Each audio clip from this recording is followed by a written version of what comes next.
Trustees, the next portion of our extended continuity of learning plan update this evening is the COVID health update. I sent you all a briefing based on a statewide virtual roundtable that Ms. Bacalor and literally several members of the team and I were able to participate in on Monday, had national level leaders, the former director of the CDC and other very impressive speakers, most especially Dr. Joni Caldoun, who is the Michigan Chief Medical Executive, and I might add with great pride, a Pioneer High School graduate. So we felt like on Monday that we just got a lot of information, and it came right at a time that things are changing very rapidly in the state. So all of this came together just perfectly. Ms. Bacalor, we're really trying to do three things in the health update this evening. One is to learn about this new information and to extend our knowledge. Secondly, we hope to get some context for what is really happening in Washtenaw County, in our own Ann Arbor Public Schools zip codes, where our schools and our families live, and then also what it looks like across Michigan. So, and then that will lead us to the final section of the ECOL update this evening, which is about the recommendation and some other parts of our plan for fall. So with that, Ms. Bacalor. Hello, trustees and Dr. Swift. I will share my screen and we can get started. All right, so tonight I'll be talking with you, as I do on occasion, about COVID-19 and our metrics, our case dashboard, but starting with this bigger picture context that Dr. Swift mentioned. So as Dr. Swift mentioned, we were, along with other members of the district administration, very fortunate to be able to attend the Michigan Department of Health and Human Services virtual roundtable on Monday. The roundtable's purpose was to give an update on the current status of the pandemic in Michigan from this bigger context of the state all the way to our local school district. So this is our agenda for this evening.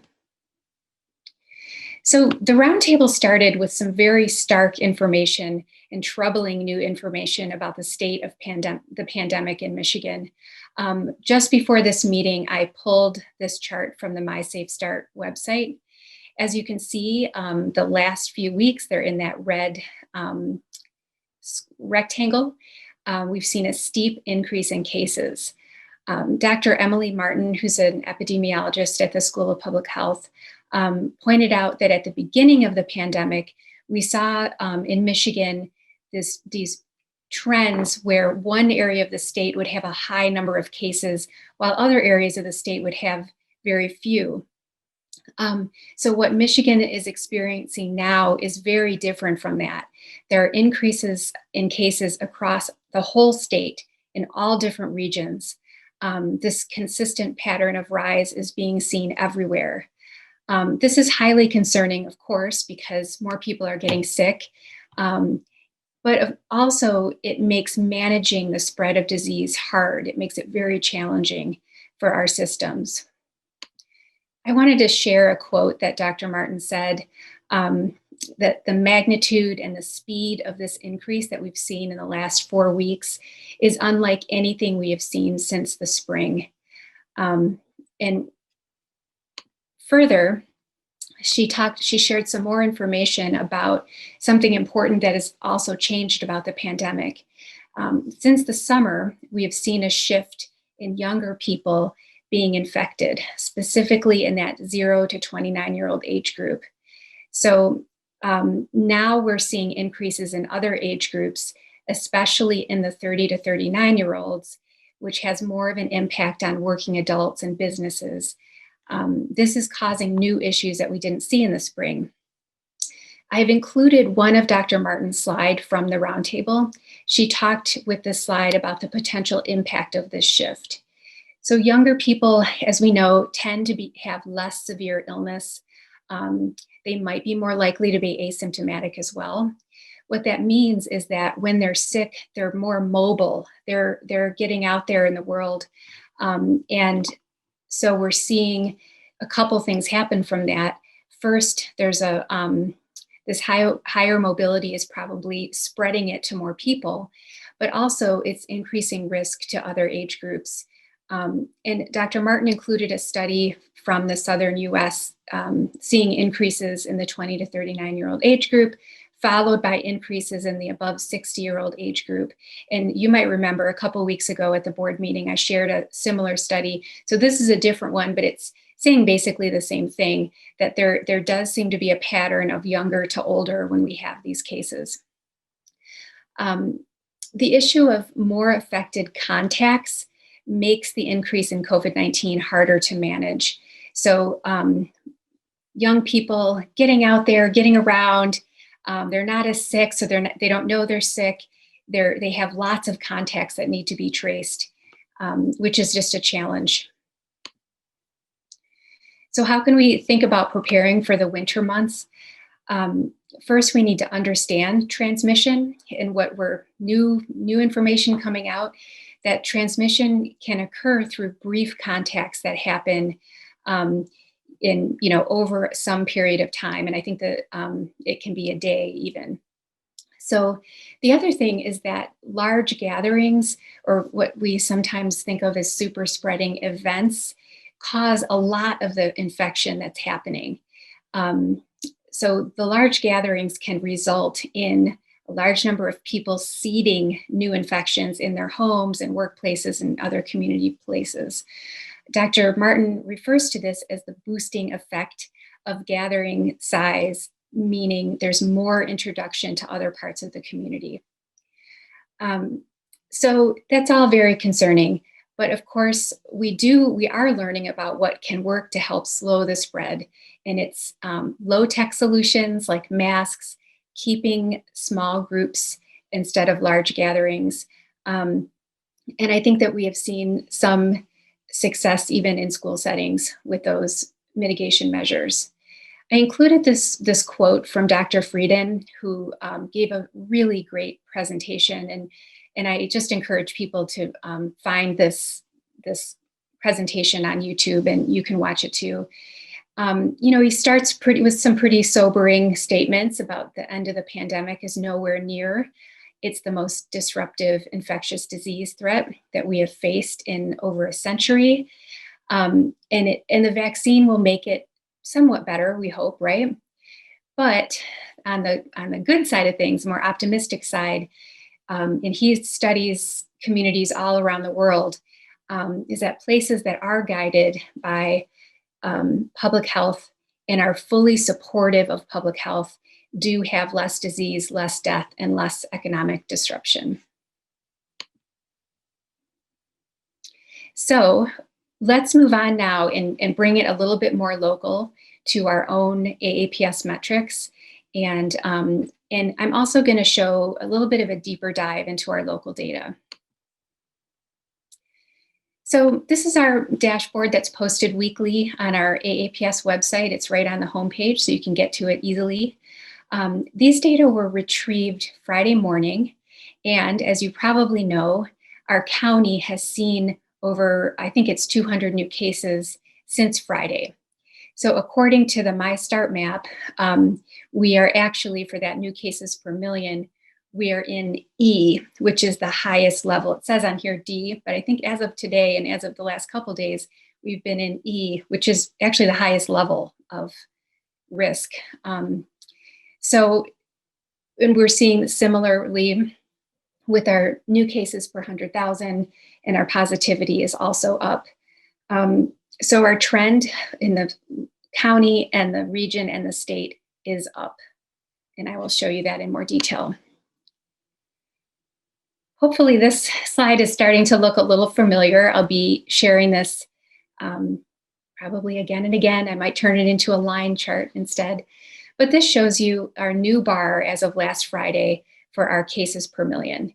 And as you can see, we are I think we're almost triple even the highest of our consider. We're just having a major surge in cases locally and in the region and at the state. Similarly, our cases per 100,000 look the same. We are seeing these big increases here as well. And this is an area, the positivity rate has been a success story locally for a while. And so it's disappointing to see that we've gone up to 3.7.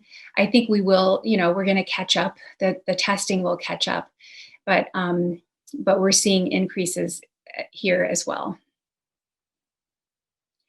So some of the people in public commentary have asked us to include hospitalization data. So I think I will do that about once a month. I do look at this every week, but it hasn't been something I've presented before. But here it is. Our county hospitalization rate does remain low, but what we are seeing is this maybe trend toward increasing in hospitalizations. As you know, it tends to be a lag indicator. So people get sick and they might actually be hospitalized the second week of the illness due to the course of the illness. So we've seen in Michigan a steady increase in hospitalization for 4 weeks, including upticks in patients in critical care and patients on ventilators. So it's not surprising that we're seeing a little bit of an increase here as well. Still, the numbers are low, but we just need to pay attention. And during this time, there were no hospitalizations among 0 to 18-year-olds. This is our Washtenaw County Health Department data. So let's get even more local. I know there's been a lot of discussion about what's the campus impact. This has come up repeatedly. And honestly, there's been uncertainty. How much spillover will there be? And the great news that I've learned last week from the health department is that we have not seen spillover as of last week. So what I decided to do was look at our other Ann Arbor zip codes. These are our community zip codes, 48103, 48105, 48108, and just see what are the trends. So the health department releases a report that's a 2-week report. So I have two 2-week reports. And one of them is from September 24th to October 7th, and that's the blue. And then the second report follows right after that, October 8th to October 21st. And what you can see is that we have seen double or triple increase, or more than that, increases. And these numbers aren't huge, but they actually represent individual people who are getting sick. And so it's very concerning to see this happening. When I talked to the health department about what is driving case increases in these other zip codes, the county epidemiologist told me that they're seeing a lot of clusters in workplaces. They're seeing clusters related to adults having indoor social gatherings, from churches and weddings, things where adults are using their mask part of the time, but not the entire time of the event. And then there's a cluster that happens from the event. And the deputy health officer this week told me that they're seeing a lot of workplaces.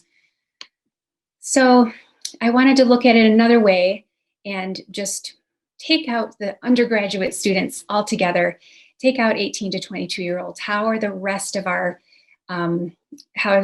age groups faring? So when I took those out, and again, I have the 2-week report and then the next 2-week report, we're seeing the same thing in all age groups. We're seeing at least doubling of numbers of cases. So these two things kind of mirror each other, right? So it's important for us to keep track of this. That was a lot of bar charts in a row, so I hope you're still with me. All right, so now we're going to talk about Ann Arbor cases. So we're funneling down state, region, county. Now we're really talking about our school community and what's been going on here. So we've had sadly, a very busy week with our cases. We've had 5 new staff and student cases since Monday, since 2 days ago, 2 at Pioneer and 3 at Transportation. These are recorded on our dashboard, which is on the website as well. This brings our total cases since October 12th to 9. We have 8 to 10 in quarantine right now, with more possible pending investigations.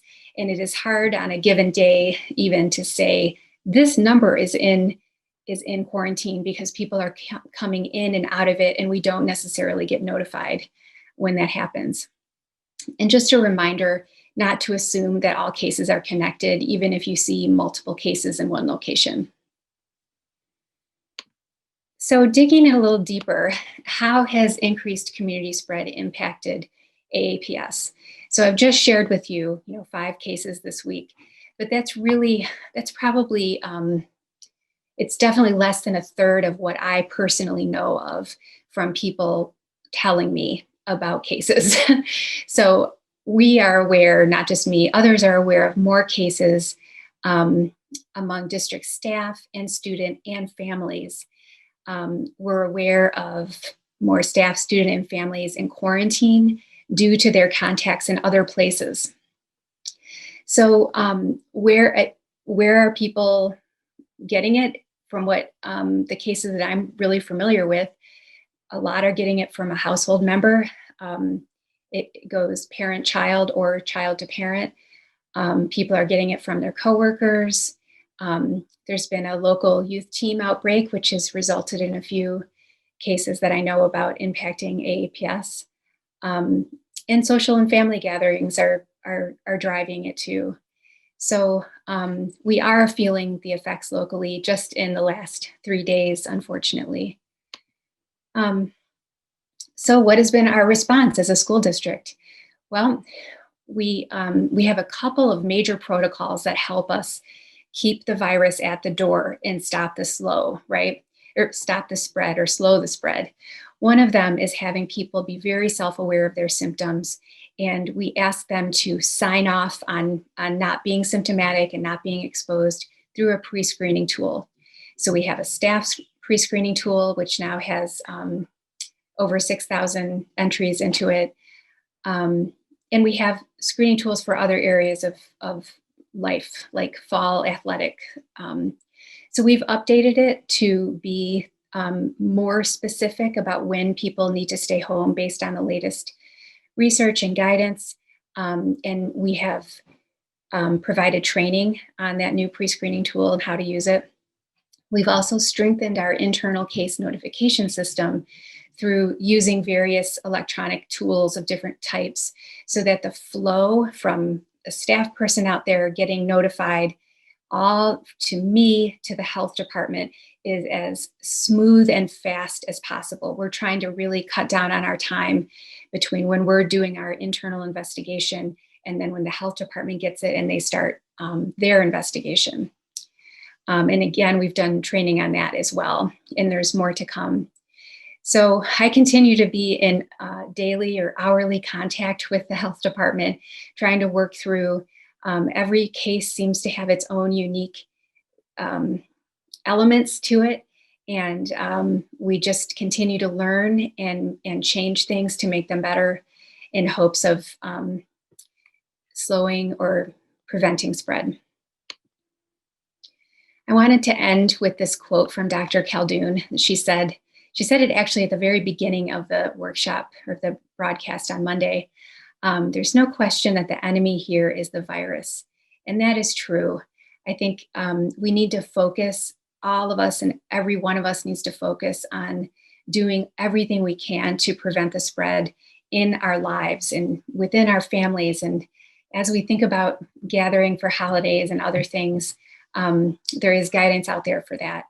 And making sure that we're focused on that is really important. So I will say thank you. I do hope that we do stick to this process where we're going to look at the information, we're going to use our judgment based on that information. And I understand that people are frustrated. I'm frustrated. A lot of us have kids that are doing virtual school as well, but we have to do what's right for all of our students, our 18,000 students. So anyway, I don't want to get on my soapbox, but just a few thoughts just to share with trustees as we continue to think about this and wrestle with the multiple variables that we have to wrestle with all the time.